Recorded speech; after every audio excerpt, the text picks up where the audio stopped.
the Catholic Men's Podcast, helping you find good works of literature for the Catholic gentleman. Reading the story of St. Patrick from a book called Irish Saints by Robert T. Riley.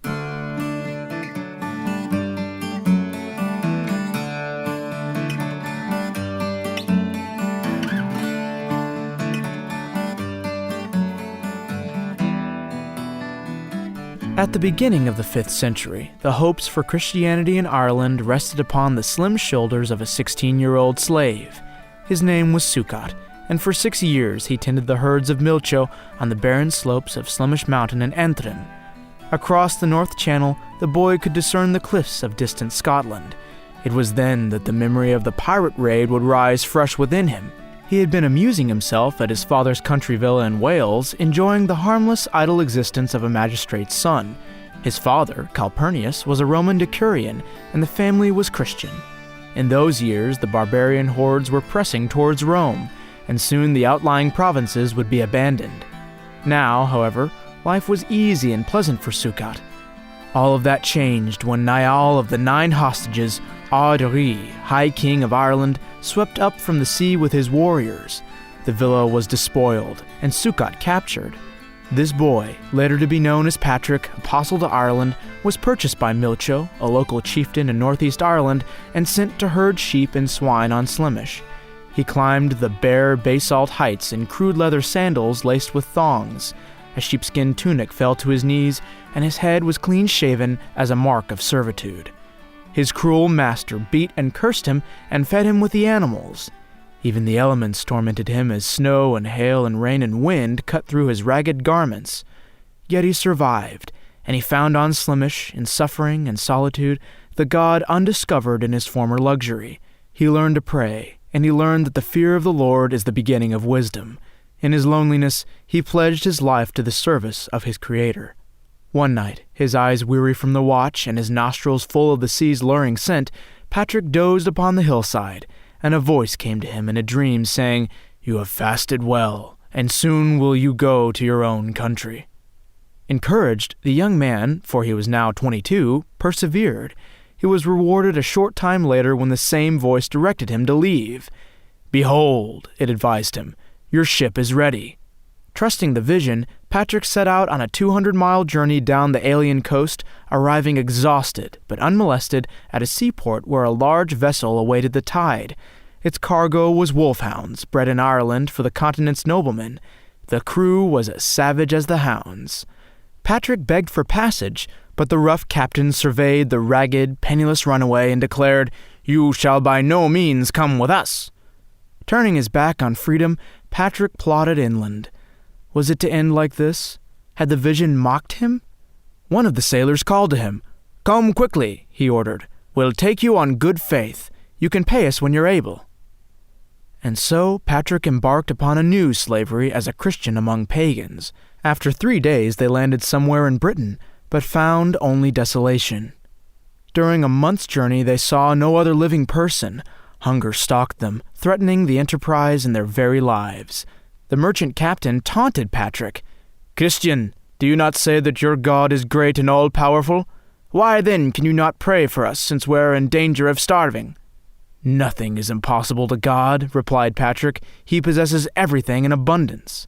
At these words, a herd of swine crossed their path, and the men fell upon them and slaughtered them. Refreshed, they led the dogs south. After a few weeks, however, Patrick escaped and returned to his family. Nearly 20 years pass, during which the boy, Succat, becomes Patrick, the missionary. How he spent each year is uncertain, but he may have visited monasteries and hermitages in Europe. Other scholars, basing their case on Patrick's Latin usage, contend that he studied exclusively in Britain, specifically Wales. His scattered seminary days were evidently happy ones, and he became well-versed in scripture, administration, and the techniques of construction. The simplicity, fervor, and endurance which were the legacy of Slemish were now augmented by the virtues of wisdom and conviction. During these long years he dreamed continually of Ireland. In a vision he received letters from an angelic courier, in one of which he read the words, "The voice of the Irish." As he stared at the letter, he seemed to hear the cries of these pagan people beckoning him. "We entreat thee, holy youth, to come and walk once more among us." His mission seemed clear. Ireland was to be his apostolate. But between that resolve and its fulfillment lay many obstacles and disappointments. His family objected, and his superiors questioned his ability in the face of certain danger. His best friend turned against him and denounced him as unworthy of the assignment because of a youthful sin which Patrick had once confided to him. Christian missionaries were not unknown in Ireland. Current scholarship places Palladius in Ireland about the same time of Patrick's escape. For perhaps a decade, this earlier apostle, armed with authorization from Rome, worked with moderate success within a limited southern section of the island. He left or was forced out of the country and died, perhaps in Scotland. It is likely that the companions of Palladius, whose work is virtually lost to history, continued the mission into Patrick's time. Unlike that of Palladius, Patrick's mission seems to have been a British mission. If that were so, he would be about 40 when he set sail for Ireland. His initial route in the missionary territory is uncertain, but legend gives us one course which possesses drama, if not accuracy. Touching first at Wicklow, Patrick was driven out as Palladius had been before him. He steered north along the coast, skirting Dublin and Royal Meath, bypassing the sandy bays and rocky headlands of Louth, past Dundalk Bay and the bulky hill of Slieve Donard, arriving, finally, at Strangeford Lough. Through the foaming strait joining the lake to the sea, he piloted the small craft. Gliding past tiny islands and green woodland, he beached the boat in the shadow of the misty mountains of Mourne and climbed toward a rude barn where he celebrated Mass. Here, Patrick was discovered by a shepherd of Dichu, a local chieftain, who raced to the scene with his warriors. Instead of finding raiders, he encountered Patrick and fell under his spell. He became the missionary's first convert and deeded him the land and barn for a church. This place is now called Saul, from Sabul Padrick, the barn of Patrick. Through the winter, the small band shared the hospitality of Dichu, but hardly had the snow begun to melt in the hills before Patrick left for Tata. It was there the High King lived, and Patrick wanted his official sanction. This procession arrived at Tata on Easter Sunday, as has been related. Patrick, arrayed in white and carrying his staff as a crozier, led them into King Leary's court, where it had been declared that no man should show him any honor. When Patrick marched between the rows of shields, however, many warriors could not refrain from bowing. The Ard Righ never accepted Christianity, but he gave Patrick permission to preach and baptize. Within King Leary's court, many converts were made. This was the beginning of an incredible record of missionary activity. Patrick roamed Ireland, baptizing thousands, some accounts say hundreds of thousands. He erected hundreds of churches, or places of worship, ordained more than 3,000 priests, and, since every clan wanted its own bishop, he consecrated no less than 370 prelates. When one considers that he entered a strange land with few native allies, confronted with a highly organized pagan culture and burdened with increasing age, his success is all the more startling. And he accomplished all this without bloodshed. He marched across the land with a self-sufficient entourage composed of priests, judges, a bodyguard, a psalmist, various tradesmen and artisans, seminarians, and other useful retainers. They were capable of building a church from the ground up. Usually the sites of Patrick's principal churches reflected his knowledge of the political complexion of the land, for he located them in the territories of strong kings and princes. Through Connaught he moved, baptizing Ethna and Fedelma, daughters of the king. One touching story has these two young girls receiving the Holy Eucharist and then dying of their desire to see Christ. South next to Munster, where at Royal Cashel sometime in the 480s, King Angus was received into the faith. At the baptism of Angus, Patrick, striking the ground with his pointed staff in enthusiasm, accidentally drove it through the foot of the king. Uncomplaining, Angus suffered through the entire rite. When the apologetic saint asked why he had not called out, Angus replied, "I thought it was part of the ceremony." Not all of Patrick's attempts were successful. Early in his missionary life, he traveled to Slemish to bring the Christian faith to his former tormentor, Milcho. This pagan, fearing Patrick's power and the shame of being converted by his former slave, set fire to his own home and died in the blaze. Like Christ over Jerusalem, tradition tells us Patrick stood above the ashes and wept. There were dangers in his mission: hunger, thirst, perils of land and sea voyages, weariness. Sometimes his brethren turned on him or his foes made attempts on his life. his brave charioteer once took a spear thrust meant for Patrick. Mostly, though, Patrick's life consisted of prayer and work, and then more prayer and more work. Rarely was he free for contemplation. Once he spent the 40 days of Lent upon Croagh Patrick, a symmetrical cone of white quartzite which rises above Clew Bay. Here he fasted alone and prayed. An angel came to confer with him.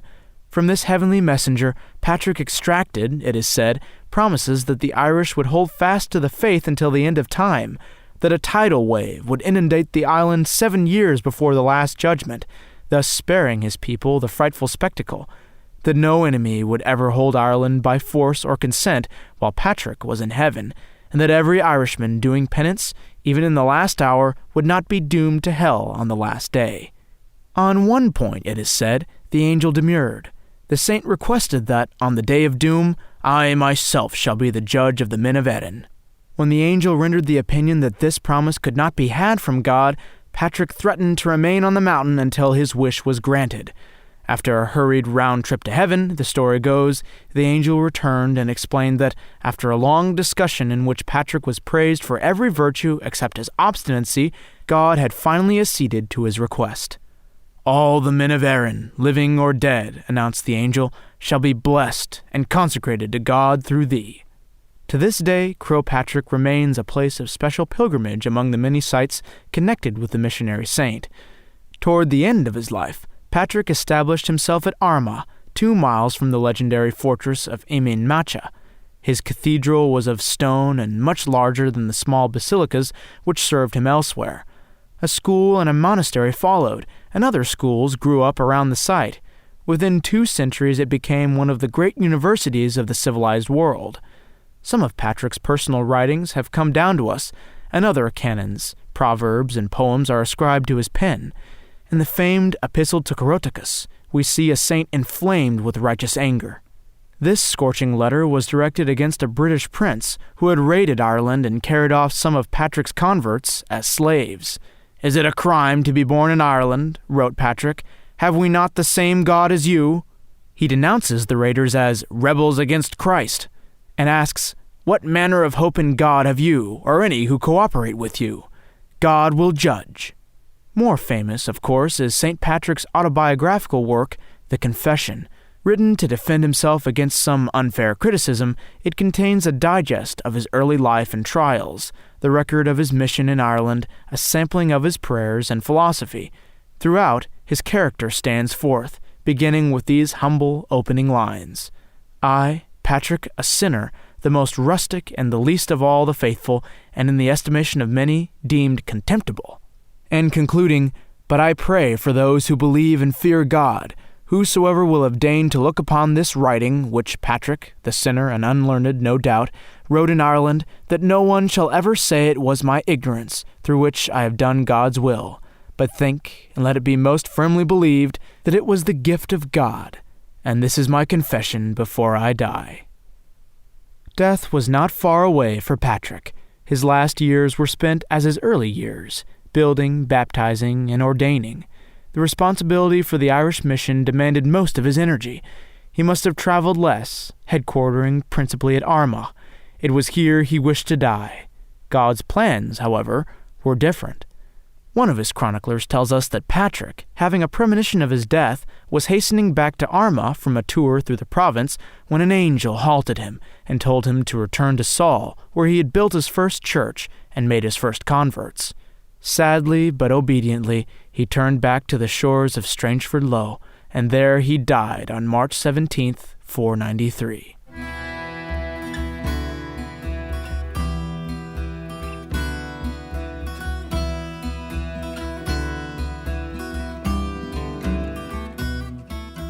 Several communities contended for the honor of burial. Legend has it that the arguments were settled by placing the corpse, wrapped in its shroud, upon a cart drawn by 2 white oxen. The beasts were given their heads, and they wandered southwest a few miles to Downpatrick. It is here St. Patrick's remains are said to lie, along with, so tradition tells us, the bones of Brigid and Columcille. This hallowed spot in the churchyard adjoining the Downpatrick Cathedral is identified by a large granite boulder which is marked with a cross and simply inscribed, Patrick. Very little is certain regarding Patrick's mission, and scholars have speculated extensively. History verifies the presence of other missionaries in Ireland at a somewhat earlier date, but in the hearts of the Irish, Patrick will always be first, just as they were first in his heart. "May God never permit it to happen to me," he once prayed, "that I should lose his people, which he purchased in the utmost parts of the world."